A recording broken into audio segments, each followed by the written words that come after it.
ધંધો કરવો હોય તો થોડીક મૂડી તો જોઈએ ને. એમ પુણ્યો કરવા હોય ને તો જૂના પુણ્યો જોઈએ. કંઈક ઇન્વેસ્ટ તો કરવું પડે ને.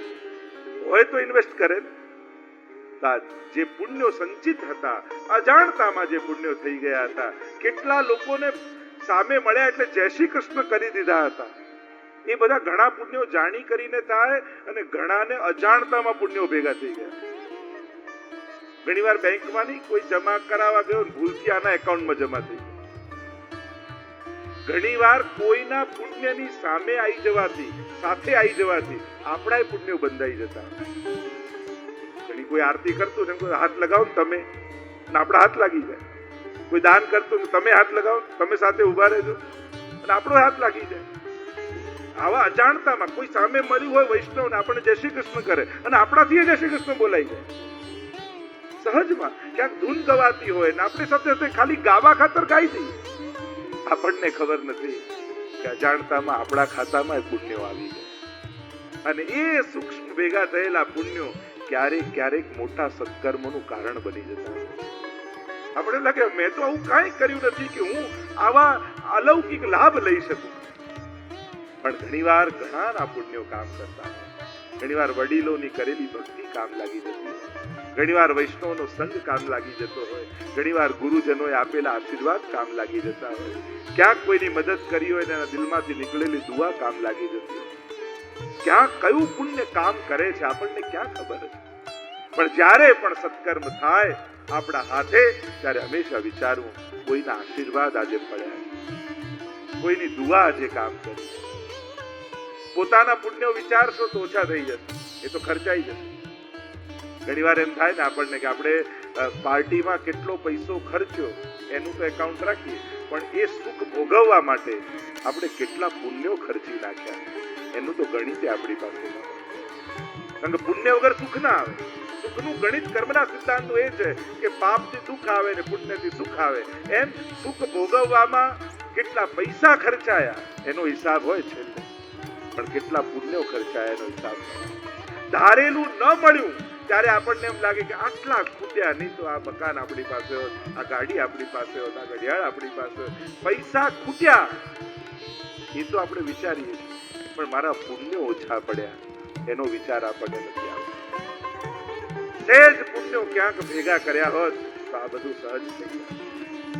જ્યારે આવા ગણિત જીવનમાં કરશું આપણે હંમેશા સાચું ખોટું આવું જ કરવામાં ખતમ થઈ જઈએ. સાચા ખોટામાં ન જીવો, સારું અને ખરાબ એનો વિચાર કરો. આ સાચું છે પણ હમણાં સાચું કહેવા જઈશ તો એ સારું નથી. આ ખોટું છે પણ એને કહેવાનું. એટલે સાચું ખોટું વિચાર કરો છો, પણ સારું અને ખરાબ. ખોટું અત્યારે કહીશ તો બહુ ખરાબ થઈ જશે, સાચું હમણાં કહીશ તો બહુ ખરાબ થઈ જશે. સાચું જો સારું કરવા માટે નથી તો એ સાચું નથી. સત્ય જો દુઃખ માટે વાપરો છો, કોઈના અપમાન માટે વાપરો છો, કોઈને હેરાન કરવા માટે વાપરો છો, તો દેખાતું એ સત્ય પણ સત્ય નથી. સત્ય જો સારું ન કરી શકે તો એ કેવું સત્ય? તો ખોટું અને ખરાબનો ભેદ સમજજો, સત્ય અને સારાનો ભેદ સમજજો. જીવનના ગણિતો, જીવનના હિસાબો સારું અને ખરાબ એનાથી વિચારજો. સાચું ખોટું ન કરવા જતા. કારણ કે ક્યાંક કોઈને ખોટા પાડીને પણ તમે એને ગુમાવી દેશો. ક્યાંક સાચું બોલીને પણ તમારાથી એને દૂર કરી દેશો. તે ખરાબ, તેનું પરિણામ ખરાબ આવશે. શ્રીમદ ભાગવતની જે ચર્ચા કરી રહ્યા છે 6 અધ્યાયમાં સૌથી પહેલા ભાગવતજી કહેતા પહેલા એનું મહાત્મ્ય વર્ણન કરવામાં આવે. 6 અધ્યાયમાં પદ્મ પુરાણમાં છે અને 4 અધ્યાયમાં સ્કંદ પુરાણમાં છે. માના માટે આદર પેદા થાય. તમે ટ્રેનમાં આવતા હો, જગ્યા ઓછી હોય ને 3 સીટમાં બેઠા હો ને એટલામાં કોઈ વ્યક્તિ ચડી ગયો ટ્રેનમાં, તમને એમ થાય કે અહીંયા બેસી ના જાય, એટલે હોય એના કરતા પગ પોળા કરી અને પેલો ઉભો રહે, ક્યાંક વચ્ચે ના આવી જાય. અને એટલામાં તમારા ખોળામાં તમારું બાળક હતું ને બીમાર પડી ગયું. એકદમથી તાવ ચડવા લાગ્યો, રડવા લાગ્યું, શાંત જ ન થાય. ત્યારે જે ઉભો હતો ને એને કહ્યું કે હું ચાઇલ્ડ સ્પેશિયાલિસ્ટ છું, લાવ ચેક કરી આપ. તુરંત ચેક કરે, એને કહી દે કે આને આ દવા મારી પાસે છે, આ પછી શું કર, આવો આવો બેસો બેસો.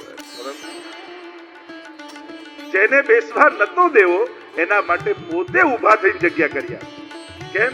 પહેલા એ વ્યક્તિ દેખાયો, પણ જયારે એનું મહાત્મ્ય સમજાયું, બાપ મળે આદર, વિધિઓ, એની સાથે વ્યવહાર કેવો કરવો એનું જ્ઞાન આપ મળે આવ્યું.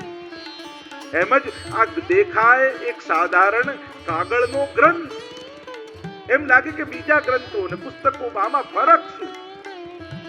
પણ જ્યારે અને મહત્વને સાંભળશું કે આ કેવલ કાગળમાં લખાયેલો ગ્રંથ માત્ર નથી. ગમે તેટલા પાપ કરીને જીવ જ્યારે જન્મ મરણના ચક્કરમાં ફરતો હોય છે, પણ જ્યારે આનો આશ્રય કરે છે ત્યારે પ્રેત યોનિમાંથી પણ આ જીવને મુક્ત કરી દે એવો સમર્થ ગ્રંથ, જેનો ઉદ્ધાર કોઈ તીર્થ કોઈ ગ્રંથ ન કરી શકે, એનાય ઉદ્ધાર કરવાનું સામર્થ્ય શ્રીમદ ભાગવતમાં છે. એવી દિવ્ય ગાથાઓ શ્રીમદ ભાગવતના મહાત્મ્યમાં પદ્મ પુરાણ અંતર્ગત વર્ણન કરવામાં આવે. આવો પ્રવેશ કરીએ.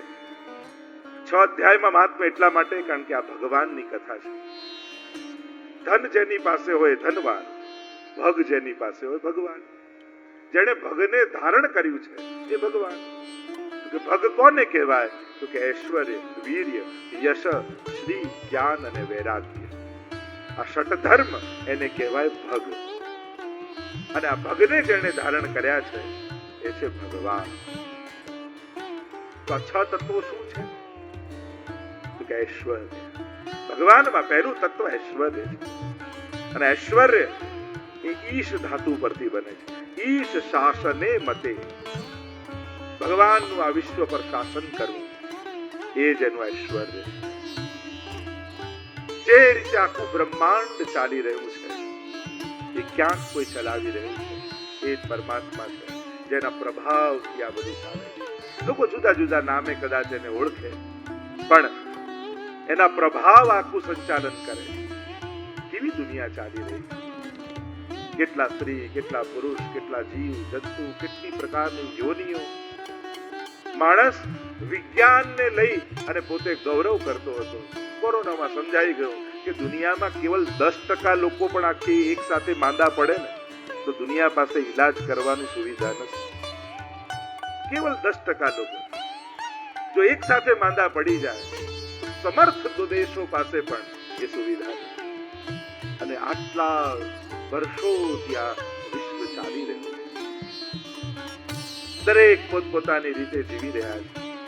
આ સુખ દુઃખની ખાઈ તો માણસે ઇકોનોમી ને અર્થવ્યવસ્થા ઉભી કરીને કરી છે.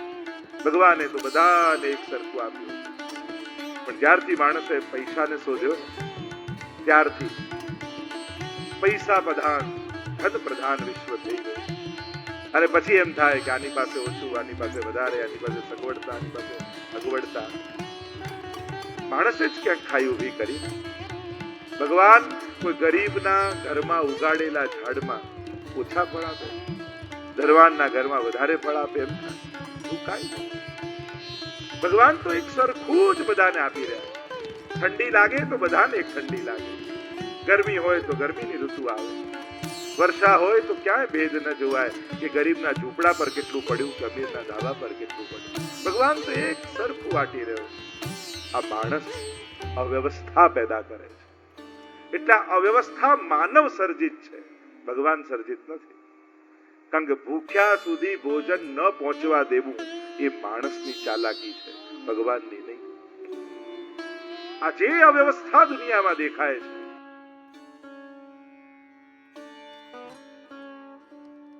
એના ભાવ પડી જાય એટલે એને નાશ કરી દે છે. કેવા કેવા પ્રકારના માણસે આખું દુનિયા ખતમ થઈ જાય એટલા હથિયારો એને આજ સુધી ઉભા કરી લીધા છે. એને વ્યવસ્થા કરી લીધા છે કે આખી દુનિયાને ખતમ કરી શકાય. બસ વાપરવાની જ વાર છે. પોતાના નાશની તૈયારી તો માણસ પોતે કરીને બેઠો છે.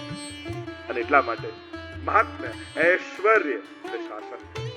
જો કેતન ઘણી વાગે બગીચામાં માણસ જતો હતો ને એને થયું કે આ ભગવાનને દુનિયા બનાવતા આવડી નહીં, આટલા મોટા મોટા તડબૂચ ને આટલી પાતળી વેળ અને આટલું મોટું વડનું ઝાડ ને નાના નાના ટેટા.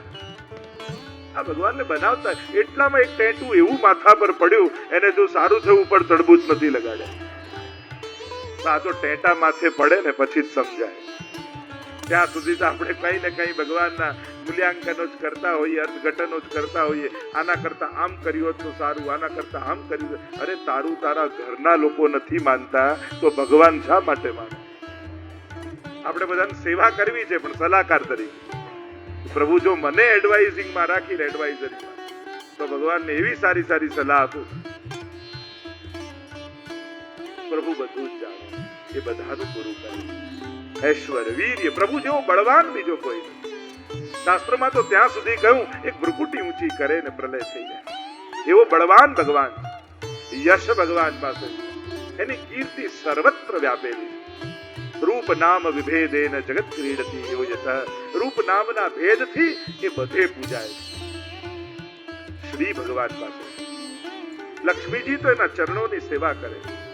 એને શું કમી? આપણને એમ લાગે કે ભગવાનને હું આટલા આપીને આવ્યો, પણ ભૂલી જઈએ કે તારા ખિસ્સા સુધી પહોંચાડ્યું કોણ? આપણને એમ લાગે કે આપણે આપ્યું, આપનારો તો એ છે.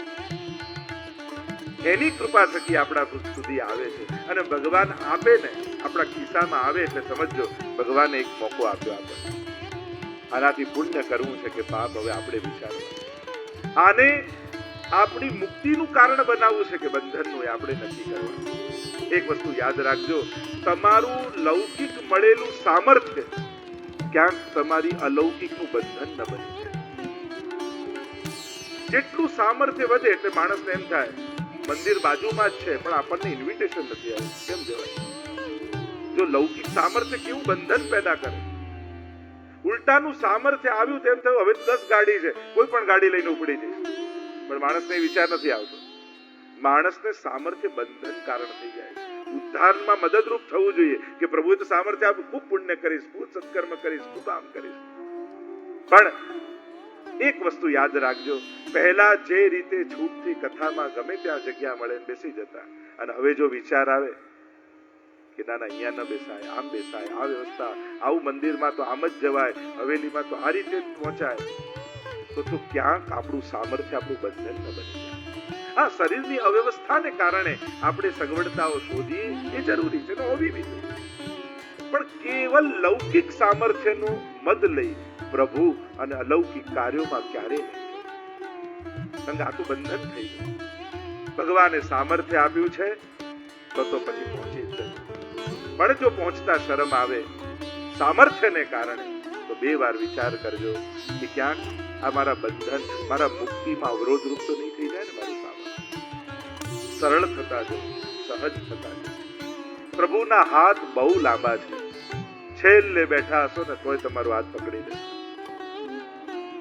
ક્યાં બેઠા એ તો ક્યાં મહત્વનું, પણ પ્રભુની સન્મુખ બેસવાનો અવસર મળ્યો એ સૌભાગ્યની વાત. એટલે એટલા માટે સહજ બનીને પ્રભુ સન્મુખ બેસો. પ્રભુના ચરણોમાં શ્રી છે, ઐશ્વર્ય વીર્ય છે, શ્રી જ્ઞાન. પ્રભુ સર્વજ્ઞ છે, એ બધું જ જાણે છે. અને એટલું બધું એ જાણે છે કે તમારા દિલની પણ એને ખબર છે કે કયો વિચાર તમારી બુદ્ધિમાં ચાલી રહ્યો છે, એ જાણે. અને ભગવાનમાં છઠ્ઠો ગુણ છે વૈરાગ્ય. બધું હોવા છતાં એને આ બધું જ છોડવામાં 1 સેકન્ડ નથી લાગતી. એ સોનાની દ્વારિકા હોય તો એને ડુબાડવામાં પણ એને કોઈ અફસોસ થતો નથી. આ 6 ગુણ ભગવાનમાં. અને એટલા માટે 6 અધ્યાયમાં શ્રીમદ ભાગવતના મહાત્મ્યનું વર્ણન કરવા